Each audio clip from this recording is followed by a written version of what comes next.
Ready to go? Mm-hmm.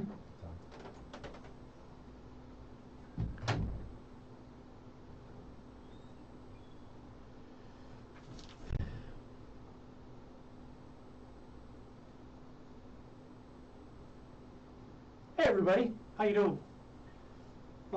Coach Whiteman here. Welcoming you to a great morning.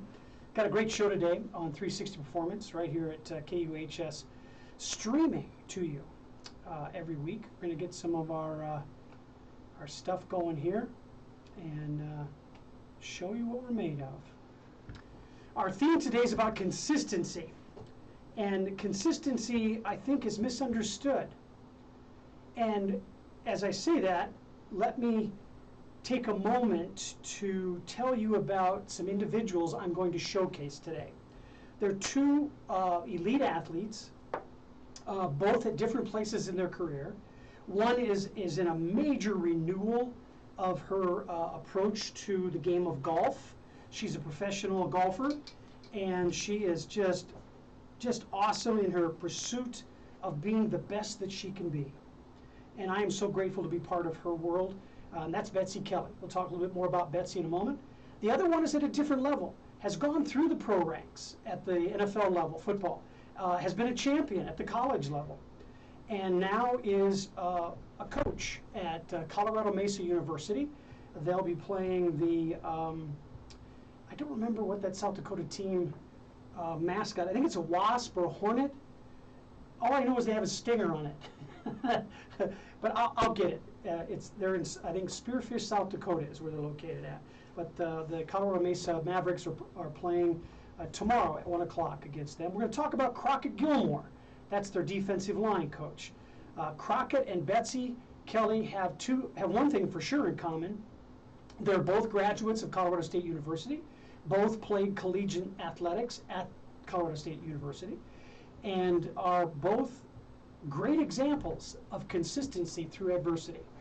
Number 2 is not on at all. Oh, I've got to do it all over again. Yes, sir. All right, you crazy people, join my world. Good morning.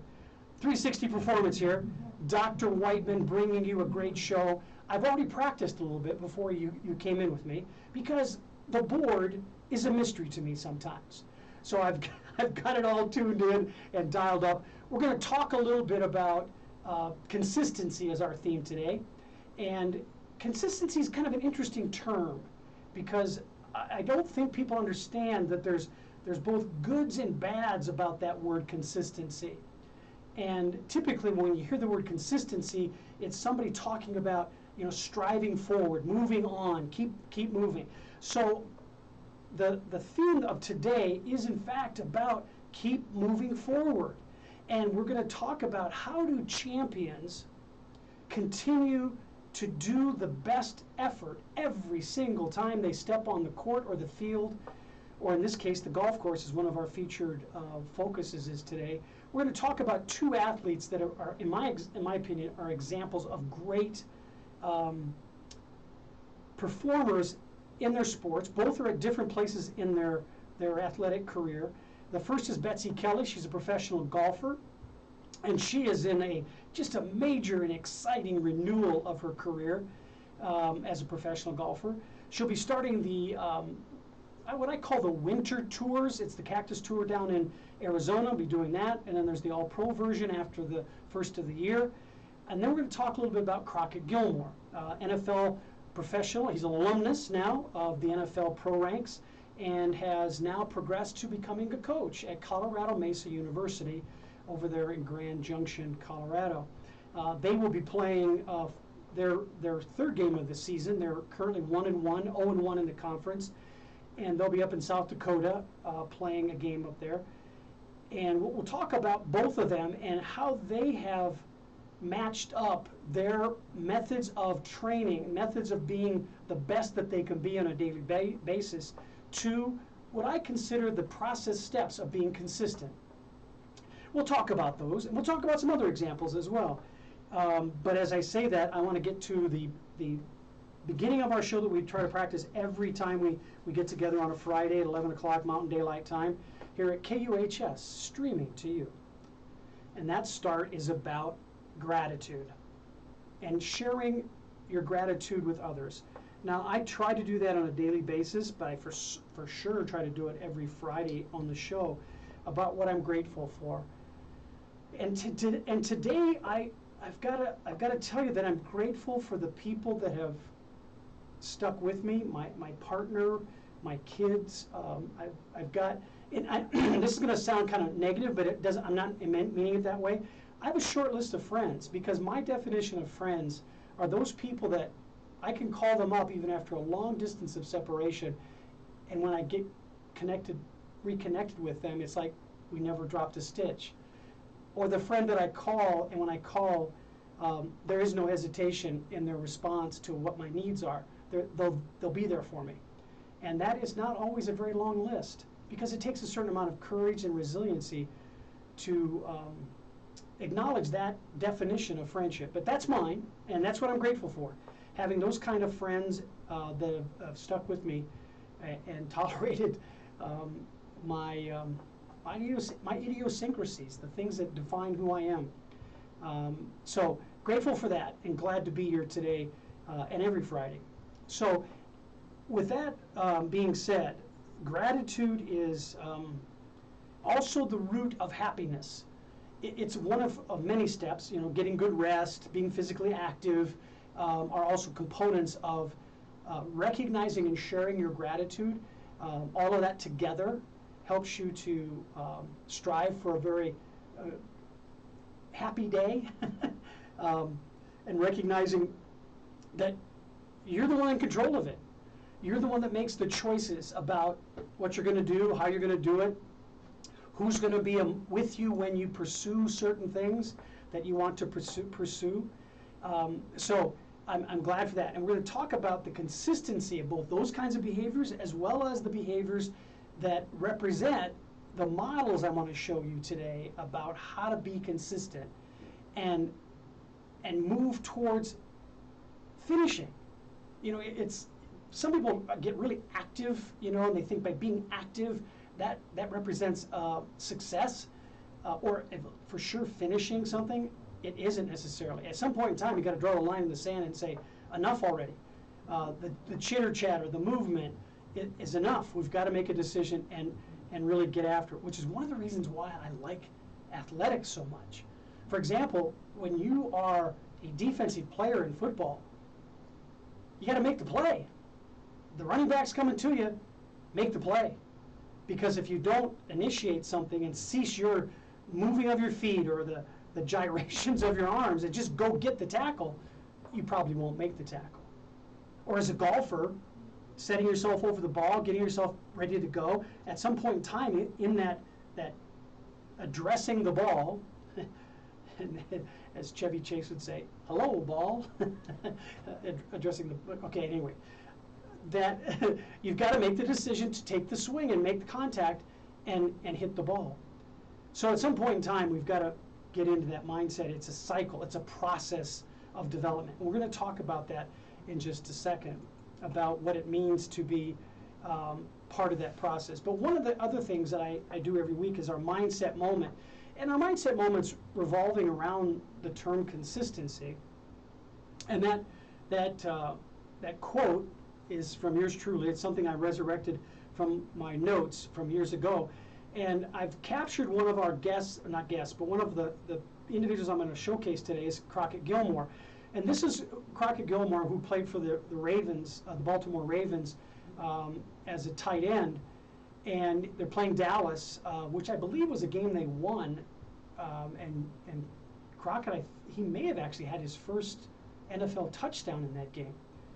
But he has been consistently active in his pursuit of being the best that he can be. And most of it's because he's always looking at moving forward. He's always courageous about facing the obstacles in front of him. And here's the quote that I shared with him years ago.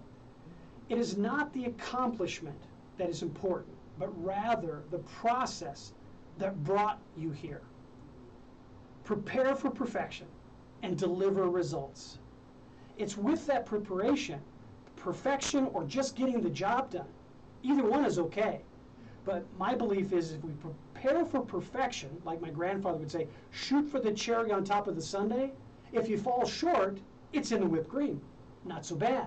So preparing for the perfection will give you not only the results you expect, the outcomes you desire, but could actually go beyond.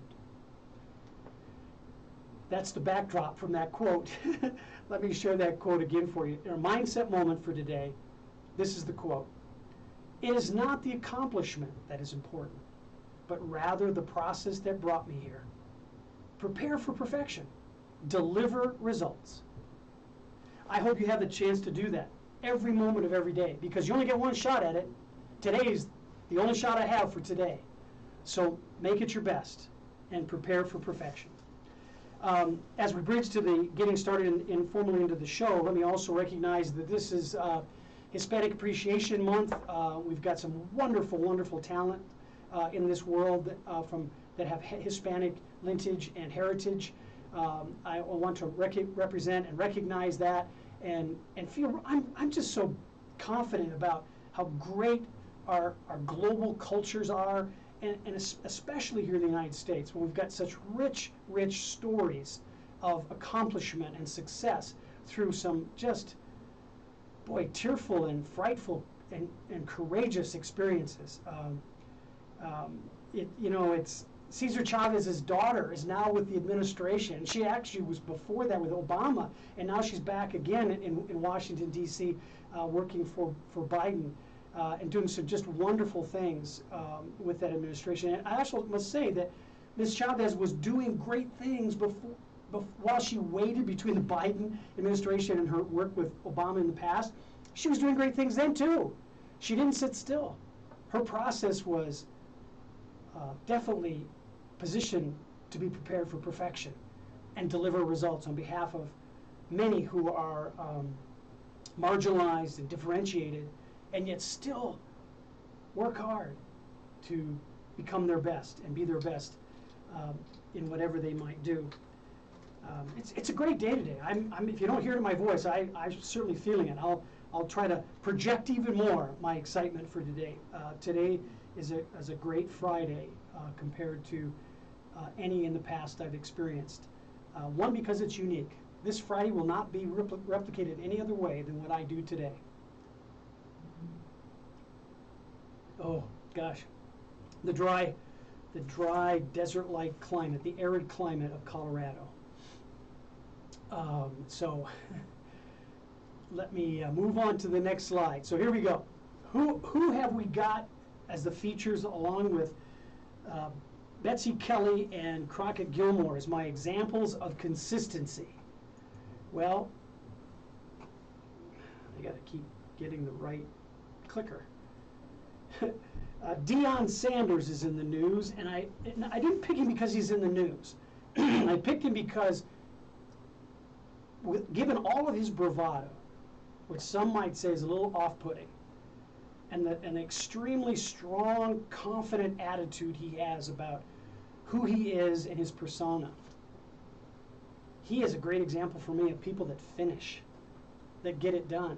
If you look past that superficial noise and the image he projects. Remember the days when he was in football and in pro football in college, the bling and the extracurriculars that he would do outside of his sport. Excuse me. Well, that was just fluff, because he delivered. It's one thing to have that kind of mindset and attitude, but then when you deliver, it just happens. And now, because of his delivery as a coach, he is being asked to be considered for programs that have already been built. That's why I have my statement underneath this picture about Deion. You build it, he will deliver. And Arizona State and Nebraska are in need of coaches. Nebraska in particular. Nebraska they fired their coach with 2 games into the season. And Deion is being considered. Now he's done great things at the college team that he is coaching at, but I think it's time to, well, I would ask him to consider leveling up to the next level of Division I college football historical significance. Nebraska for sure is that. Arizona State, yeah, they've got some historical significance in their past. But I would say that Deion Sanders is my first example of processes that, when you apply them consistently, deliver results. So Deion has always been one who aligns himself with structure, good structure, the teams, and yet there are quotes from Deion about the regrets he had about not being able to play for even better coaches in college or in pros, and that if he would have had coaches that were at the same level he was or is, he may have been even better than he ended up becoming as a professional athlete. Now, that being said, there's some other consistencies that I want to give you note of, and one of those is the President's Cup competitions. That's being held right now. It's in day 2 of that, and the U.S. Team is 4-1 over the internationals. Now, today's format in day 2 kind of gives itself it lends itself to the skill set of the internationals. So they may pick up some points. I'm sure they will. I don't know that they're going to dramatically shorten the gap of the 4-1 deficit right now. But we have less, the U.S. team has less depletions of talent because of live golf has taken some away, and the international team community has not done so well. A lot of their great players went to live, and they weren't asked, they weren't invited to the President's Cup for either the USA or the international. But USA has maintained their talent pool is pretty strong, pretty stout. So consistency of play is going to be a huge thing. So I'm using this example, the international USA versus international team President's Cup, as an example for my process for consistency, what kind of steps you should consider when I get to that a little later. So that's why I wanted to bring that up. My last example is Aaron and his pursuit of, well, he's going to win the home run thing. The thing is, will he get the Triple Crown? Will he be able to maintain his batting average? His home run number is there, because the closest competitor he has in Major League Baseball is greater than 20 home runs behind him. And with the amount of time they have left in the season, I don't think it's going to happen. So he's pretty much got those two locked in. So we'll see if he ends the season as a Triple Crown winner again. He's won it before. So I put him up there because his consistency, that 50, 60 home run or greater number every season for a very young man. Now, there are those who say that he'll never, well, I shouldn't say never. Barry Bonds, he won't reach that. I think Barry was like 74 home runs for the season. Aaron might get there. And some would say even if he doesn't, the record put up by Barry Bonds was influenced, if you will, by chemicals. Bonds denies that, doesn't say it has merit, and I'm not going to question it. The number is the number. It's been posted. I'm sure, well, I'm not necessarily sure, but maybe the Major League Baseball did some looking into that, whether or not Barry Bonds actually was under the influence of steroids.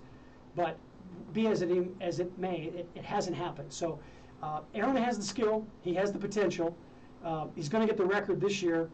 We'll wait and see if he gets the Triple Crown for the season. Now, as I say that, I want to set us up for the learning objectives I have for you today regarding consistency. And how do you get there? Consistency is both a plus and a minus.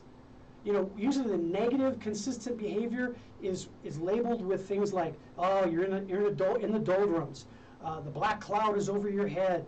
How do you get out of that funk? You know, on the other side, the positive side, the word that's used with a positive, consistent delivery of excellence, I'm in the zone. I'm in the zone. There's very few that I can remember other than the zone. I'm in the zone. I'm at a loss. I think I'm in the zone. I'm going to stick with that one. So, how much should you prepare then to get in the zone and stay out of the funk. And if I feel in my preparation that I'm kind of getting into a funk, having difficulty getting out of it, how do I get out of that? What are things I could do to stay aligned with delivering my skills at the right time? With a home run derby or home run leader in Major League Baseball, what's my plan of attack in my preparation when I get up to the plate? What have I done to examine the pitcher to help me put myself in a position to get a home run?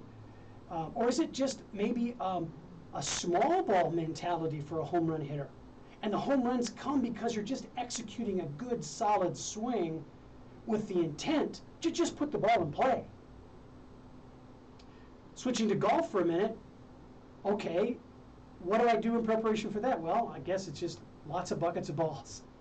And there's, oh gosh, I've been looking at so many reels of video of different exercises, different drills that golfers do at the practice range. The little pieces of, they're not wire, but it's like a little thin pole that you put down to keep your line going. And I'm going, okay, there's lots of tools, lots of different things. You know, there's swing devices, there's strengthening devices for your swing movement.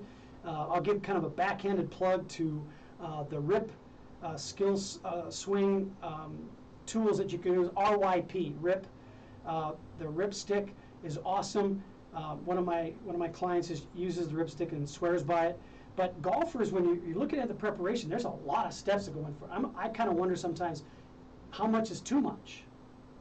Yeah, how much is too much? And with a football coach, your preparation is the guidelines for everybody else, your coaches and your players. And in some cases, starting at the college level, and for sure at the pro level, the head coach, his or her preparation is where the direction comes to the assistant coaches. And then the delivery of that to the players is one step removed from the head coach. So what does a head coach do in his or her preparation for examining what's going on at the lower levels? So that gets us to that next question. What process works for you? For all the different levels of being consistent, as I just mentioned, a head coach at the pro level, there's the administrative consistency, dealing with, ownership, dealing with sponsors, dealing with, all the aspects of the business side of the game, and you haven't even gotten to your players or your coaches. So you're relying on the quality of your coaches as a process for working out the interactions with your players so that your game plan is executed properly. And so when we look at what are some examples of consistency, it really starts, in my opinion, it starts with time management. You've got a clear agenda of consistency when you just look at your calendar and your schedule for each day. Did I hit the targets? Did I have a plan that represents my goals and objectives first before I even think about anybody else's? So consistency sometimes is about the tools that you use to get you into that pattern of behavior that connects you from one layer to the next, and represents then throughout the entire process a consistent level of behavior. It's really kind of unique. And interestingly enough, just by coincidence, the pro reports about what's going on in professional sports just kind of lended itself to my theme today. Going to take a breath just for a second and ask you to think about this for today. Once again, reminder that it's Hispanic Appreciation Month. Look at your world, look at your community, and ask yourself, does it really represent and honor all that we are in our world here in the United States? Remember, it's the United States. We have a lot of different parts that make up who we are. All you have to do is look at things like the Statue of Liberty and remind yourself of the history of what that statue means about our open ports. Our arms are spread wide open to receive any who might need our assistance and help. And I tell you that without trying to get political, but there are many stories, as you all may know if you're paying attention to the news. There are some who may not understand our history well enough to remember that we are here to support the downtrodden and to keep our arms and our borders open to an extent that we cherish and honor those who need our help, legitimately need our help. So, that was enough of a pause. So moving on to the next piece of our session today, I'm going to repeat some pictures because it just makes sense, and that's just such a great picture of Deion Sanders with his team behind him and him taking that coach's pose, you know, making a gesture, having, you know, the image of making some demonstrative words being spoken. And yet, as I see that picture, I wonder what is more influential on being consistent? The style with which you approach your actions, or the substance with which you put in and behind your actions? Or maybe it's both. Could be. Now, when it comes to the golf team and the President's Cup, we've had a pretty good run, the U.S., on the President's Cup. In fact, we're looking at possibly a 9th cup. Now, one might say, well, gosh, 4-1. We're up 4-1 against the Internationals. After day one, okay? After day one. Day two's coming up. And I can assure you, these are competitors on both sides. These are competitors. They for sure are working a pattern of behavior, a process, to keep them in the mix, them being the USA team. I'm pro-USA. I picked them on a survey that USA would win, despite the fact that the international team has a good amount of talent. Now, some of them are quite young, and some, it's their first time at the President's Cup, but it's not the first time they've been a competitor in a, you know, like being in the mix for winning a major tournament. So the international team has more than an abundance of talent to compete with the U.S. Day one just didn't go their way. Let's see what happens after day two and going forward to the finish. But the 9th cup is right there on the edge of things. Now, Aaron Judge is already very much the sports writers, coaches of other teams. There's not. I don't know if there's anybody that would nod negatively that he's not going to win the home run or the home run, leading home run hitter for this season in Major League Baseball. He's got the closest guys greater than 20 home runs behind him. I think that's a given. Now, he may not get the Triple Crown for this season. But that being said, I think from what I know about Aaron, he loves the game of baseball. He's in the moment. He wouldn't be as successful as he is if he didn't have the elements of a good process that helps him prepare for the plate when he steps in, prepare for his defensive position when he's on the field, and deliver excellence. So my question is, as you're looking at being consistent, what does the future hold? What is your plan for that future, and how far out do you look? Now, for me, future is greater than 1 year. That's the minimum side of future. So I'm looking at, many times with athletes, what's the horizon for their career? Now, in most professional sports, with the exception of maybe golf, it's a 30-something age issue. And now with NFL football, the preparation and planning is much shorter vista of time. We've got players that come into the league in their early 20s and are done before they're 30. The average amount of tenure that a defensive back and a defensive lineman have in the NFL is less than 5 years. So anybody like Von Miller, for example, who's gone beyond those limits, that's somebody who meets the 3 Ps. And I'll talk about the 3 Ps in a minute. But one of those Ps in that 3 Ps scenario is your preparation. Von Miller is a consummate preparer. Look back in history. Michael Jordan. I have been in the workout rooms with Michael Jordan.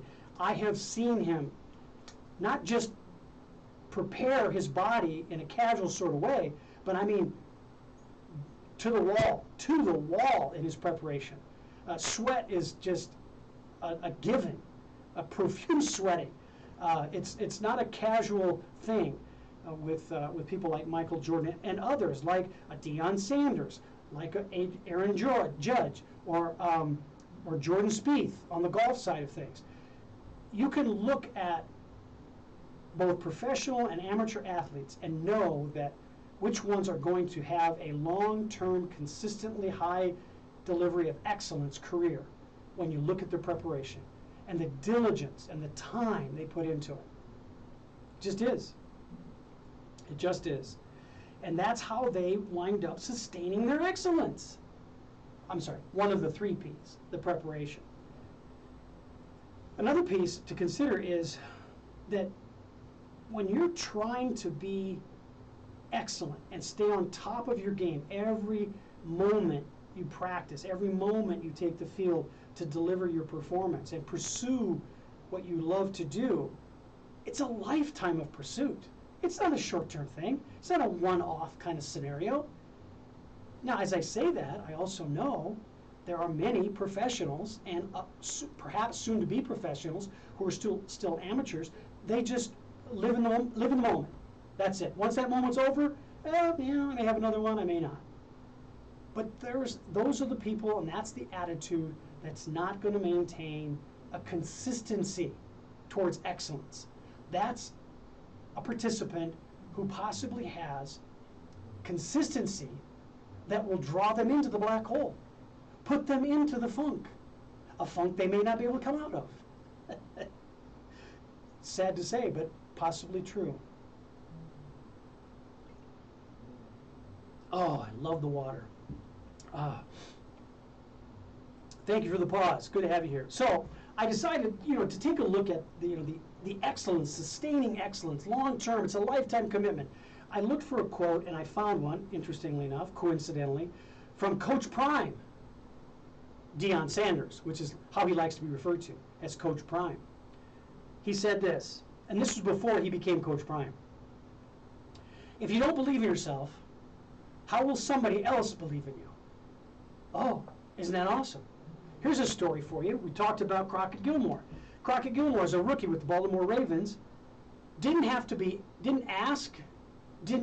wasn't any hesitation in his mind about what he was going to do when he came onto the practice facility for the Ravens.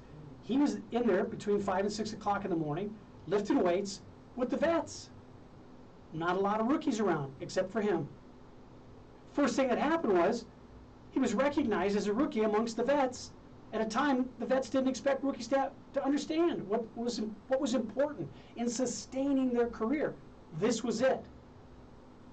5 a.m. call for lifting weights and preparing before you can go to practice. That was a no-brainer for Crockett. It's part of his DNA. It was also part of the conversations he had as he prepared that spring and fall before going to rookie camp and mandatory camp with the Ravens. He asked questions. He asked questions of people that had been in the league, whether they were retired or they were currently in the league, preparing off-season with him. He listened. He took advice from those who had already been there. And that was beneficial to him. Both in his time as an NFL player, but also during the time as an NFL player, he was challenged with the obstacle of injury and how he dealt with that, how he asked more questions and stayed true to his process for being healthy and trying to deliver the degree of excellence that his mind and body would allow him to. It's tough stuff. Staying on top, being your best, is not an easy thing to do, and it's not for the faint of heart. It takes a lot of courage and a lot of commitment and a lot of love for what you do. All right, so here's our kind of our halfway point. I've gotten into a habit of this. It feels good. I've gotten some good feedback on it, and that's about taking a moment to just reflect. So as you're sitting there listening to me chatter on about consistency, delivering consistency, both good and bad, hopefully more good than the bad, right? You're taking a breath in through the nose, out through the mouth, and delivering what's best for you, thinking about you first in your reflection and what successes you have had. Just kind of pat yourself on the back. But as you do that, begin to remember who else is part of that process for you. Who else could you share things with, either from your behavior or from the words you could speak, or both, in that sharing exercise? Because remember, you cannot be your best for anybody else until you are the best for you first. That's got to be a given in my world. I'm not any good for anybody else unless I'm good for me first. And if I'm not being good for me first, I better just get away from people, because I could draw them down. But that takes a little bit of reflective understanding that I'm not in a good place right now. But guess what? How can you not be in a good place when you look at the sunsets at the Kona Inn on the island of Kona, Hawaii? How can you not be in a good place? I mean, just the picture alone, even if you're not physically there, just look at that picture. That's awesome stuff. So put in your mind those images that help you feel good about you, and take reflective moments to renew that commitment to taking care of you first so that you can take care of others. And as you do that, recognize that all the parts that you connect with in some way, and to whatever degree, influences how great you can be. Take a moment to reflect on your successes today. Doesn't mean it has to be a lot of time. It could be just a little bit of time. But take a moment, whatever that moment length is, and reflect on your successes. And maybe you'll think about the Kona Inn sunset over the waves of the Pacific. It was a great shot. I was really glad to be in that spot with my partner. It was a wonderful opportunity. So as we move on, let's get into the formal side of things. Being mindful of our learning objectives today. We're talking about consistency and the preparatory process to maintain consistency over time. Consistency of your excellence. So what's one of the first steps? And this is kind of chronological. This is kind of the order of thinking. So like when you wake up in the morning, that's when it starts. First waking moment. Every day is a new day, right? You got one shot at making this day the best you can make it. And here's what I'm asking you to think about. It's all about you. Remember I said earlier? You cannot be the best for anybody else unless you're the best for you first.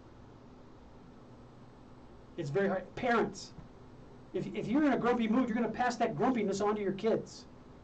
If you're negative, you're going to pass the negative on. You know, we have these issues in our world, not just our country. Bigotry. If you feel like you are thinking others are less than you, that they should be subservient to you, you're going to pass that attitude on to others. Think about who you are, not what others are and how they influence you first. Think about you. What do you want? It's all about you. Because for you to be prepared to extend yourself to anybody, you have got to be able to take care of you first. So that's the first step in the process for being consistent. Recognize that. Live it. Breathe it. Right from the beginning. First moment you get up. Swing those feet over.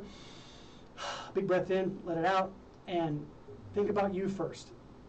And as you begin to interact with family, friends, work colleagues, maybe players, maybe you're a coach, maybe you're a teammate of other players, in those conversations, share your expectations. If you have to, write them down. Give it to them. Here's my expectations of you. I'm the quarterback, you're a wide receiver, there's my expectations. I want you to think about these so that you and I are connecting. When you run a route, you know exactly what I expect of you when you run that specific route, where your hands are going to be, where your body posture is going to be. So that way, when we face other obstacles from other people, we're so solid in our expectations of one another, we can adapt and adjust quickly. And I'll know that you're adapting and adjusting. And I will adapt and adjust accordingly. Man, I can't tell you how many times I've seen quarterbacks and wide receivers make a sudden adjustment to the pressures of competition and still succeed. But it happens because they practice the process, and in that process, they understand what's expected of each other. They talk about it. They share. Now, as I say that, it's difficult to do that. It's a humbling experience to share expectations. But it's hard, it will be harder to begin to plan and practice and perform if you don't share expectations. It's extremely important when you're making the plans, have the conversations. I'll use football again as an example because they have routine gatherings. They call them position meetings. So all the offensive linemen will get together. All the quarterbacks will get together. All the running backs and defensive line, they all get together. Their position coaches will talk to them, and they'll make plans. What I ask those football teams, what I ask any teams I deal with, both in corporate world as well as the sports world, is when you make the plan, share. Go back to that second thing, the thing I just mentioned. Share your expectations after you make those plans, so that when you're practicing, the actions you create are a manifestation of understanding the plans. Here's a good example of that. Offensive line, again, football. It's great metaphors. Offensive linemen block defensive linemen so they can't get to the quarterback or make a tackle, right? What would happen if the offensive linemen don't say anything to those who are there meant to protect and open up opportunities to? Quarterbacks, running backs, wide receivers, whoever it is. They just don't say anything. They just hunker down, they understand their skill, they deliver their skill, and they go back to the huddle and they do it again. But never talk. Now, I might be sounding a little bit facetious, a little stretchy, but it's the reality of what I'm telling you happens on the playing field. Running back doesn't know how to adjust when the offensive line is faced with an obstacle that doesn't necessarily fit exactly to the blocking scheme.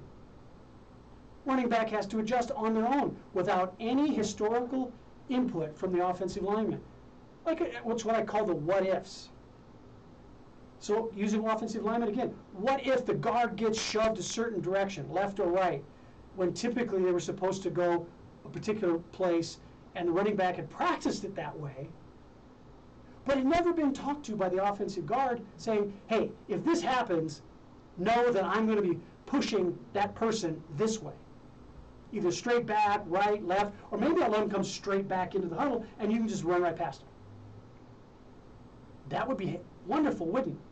So if we can then make plans, and as we're sharing expectations, we then practice those differences of the expectations when we get faced with difficult competition, so that performance, the third P, my performance becomes somewhat predictable for me. I'm not giving it to the competition, but because we've generated a plan, shared expectations from those plans, and then begun to practice those things, we can then throw in different challenges within practice. For example, in basketball, as a basketball coach, I used to have 2-on-1s. You'd go 1-on-1 at the top of the key, and once you broke the foul line, a second defender would come in and start defending you as though they're defending you 1-on-1. So it's basically two defenders guarding one guy as he's trying to drive, he or she's trying to drive to the basket. That gives him more of a physical challenge, right? But then what I would do is I would talk privately to the second player coming in and say, hey, adjust your timing. Don't let him feel comfortable with knowing when you're going to come in. That kind of surprised him. So we would practice adversity. But if we don't share our expectations to our plans, we don't have even a thought about practicing adversity, so that we can adjust our performance on the field when adversity actually happens. It's called visioning. I envision obstacles. I envision adversity, so that my process is as close to a true reflection of reality as I can make it. No absolutes, right? No guarantee you're going to predict every possible situation that a competitor could in fact dream up, or maybe just fall into. They got lucky, right? They stepped left and should have stepped right, but by stepping left, they stepped right into the pattern of the running back and made a tackle. That stuff happens. Oh, thanks for the interruption. That's great. Drink again. So, as we do this, you'll get the 3 Ps. You got plan it, practice it, prepare it. But during all 3 of those stages, open your mouth. Speak to others that can support you. Ask them questions. Perhaps ask them for a response about what they saw. Did it match up to what I had shared with you about my expectation? Did you see what I said to you, or was I a little off? Hey, let's communicate. Let's share.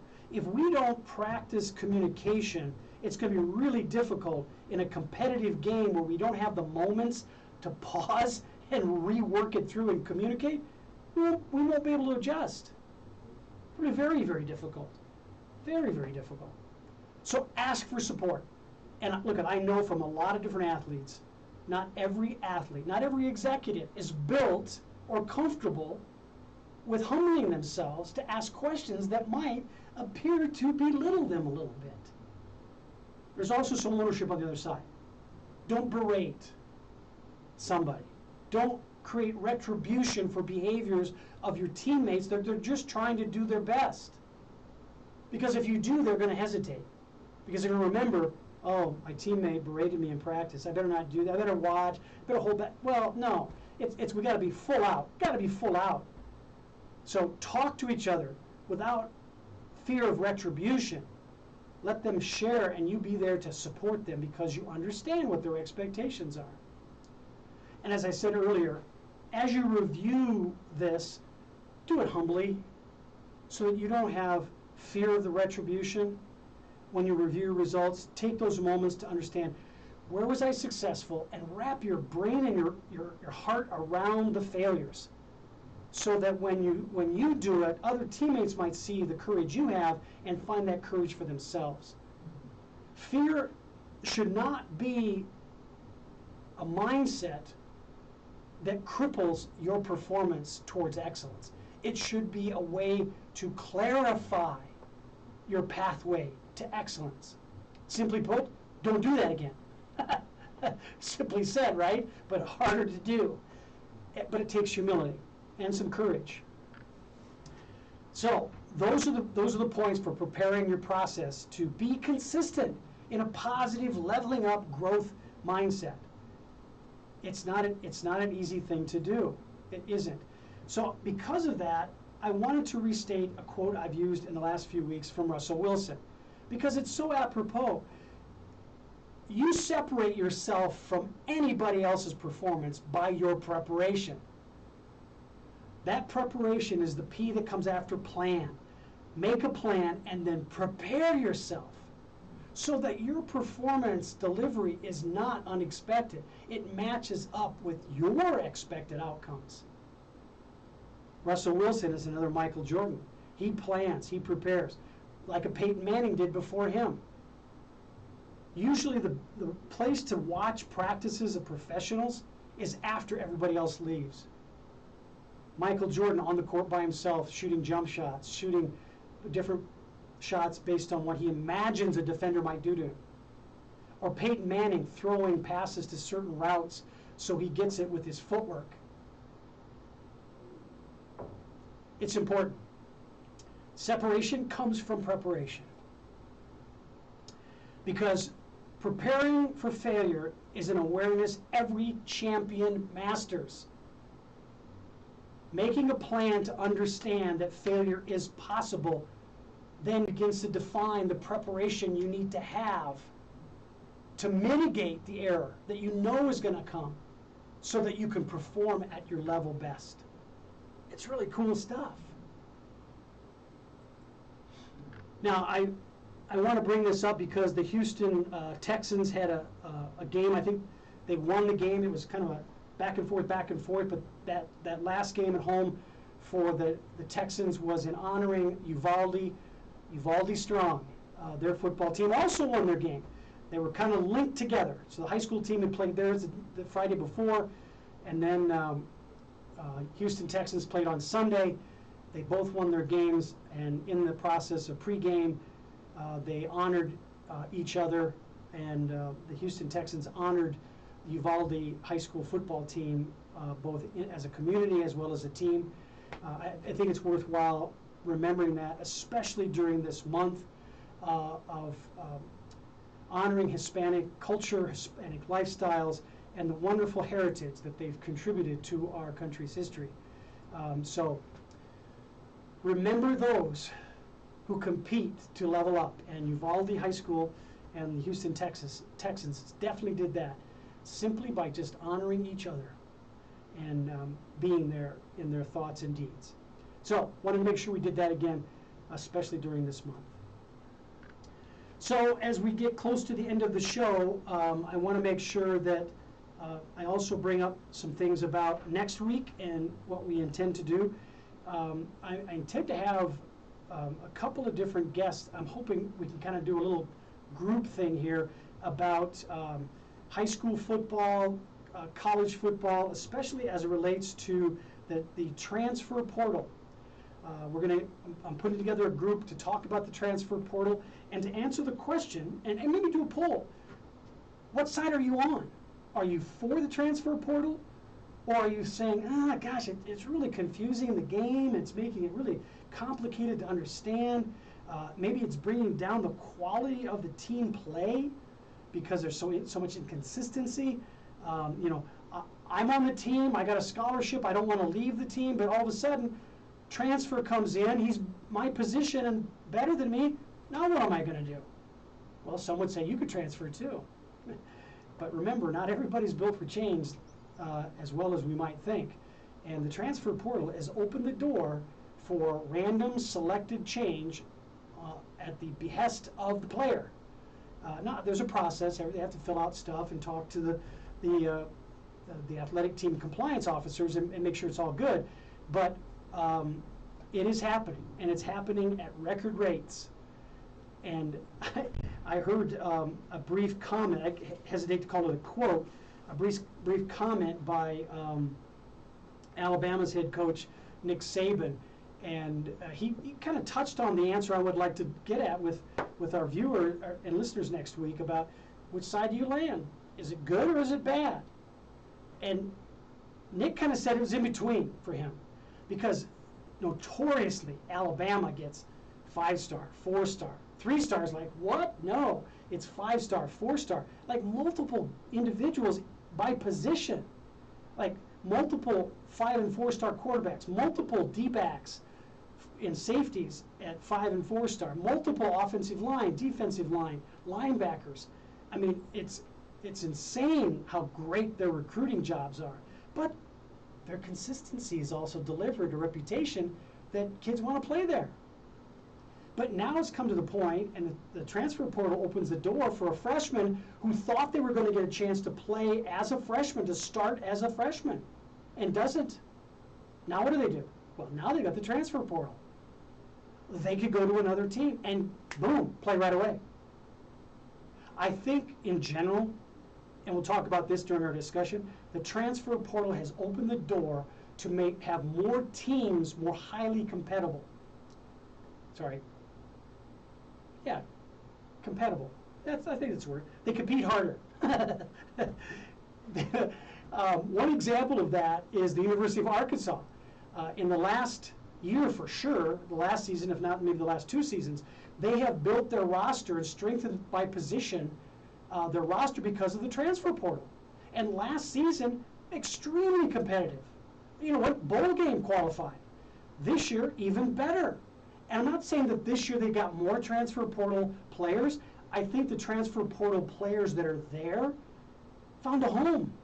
They found a good place to play, and that's a testament to the culture and the coaching staff and the head coach, and right down the line.